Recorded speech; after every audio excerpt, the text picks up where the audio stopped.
Au début de cette aventure, vous êtes piéton, ce qui tombe plutôt bien vu le titre du jeu.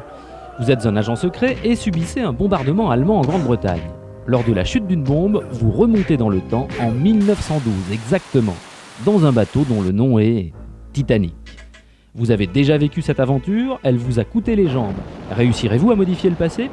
Votre mission, récupérer Roubaiyat, le célèbre livre de quatrain d'Omar Khayyam. Un Allemand l'a volé et vous êtes chargé de le récupérer, comme à l'époque. Alors, y parviendrez-vous ? It is a pity. I like the English. I wish I knew more of them. Et lorsque vous aurez accompli votre mission, changer le passé, parviendrez-vous à modifier le futur ? Vous parlerez à de nombreux personnages avant d'avancer dans l'aventure. La durée de vie est énorme et c'est un réel plaisir que de découvrir le caractère des personnages. À la fin, allez, je dévoile un petit peu le suspense, le Titanic coule. Oui, désolé de vous l'annoncer de manière si brutale. Et là, le jeu se déroule en temps réel et vous devez bien évidemment vous en tirer. On voit à ce moment-là pas mal de séquences cinématiques qui sont en fait incohérentes par rapport au jeu en lui-même.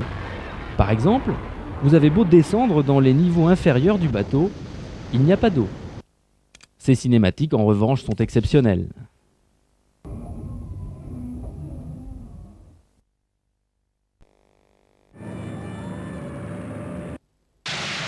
À l'époque où le Titanic fit naufrage, vous étiez un agent secret. Maintenant, c'est la guerre mondiale, la deuxième. Vous n'êtes pas sans savoir que Londres est la proie d'incessants bombardements. Alors que vous étiez tranquillement dans votre appartement de la capitale d'Outre-Manche, une bombe explose dans la rue, dévastant votre demeure. À partir de ce moment-là, vous êtes transporté dans le temps, 30 ans dans le passé très exactement. Vous devrez récupérer un manuscrit très précieux volé par les Allemands et de fil en aiguille, réécrire l'histoire à votre façon.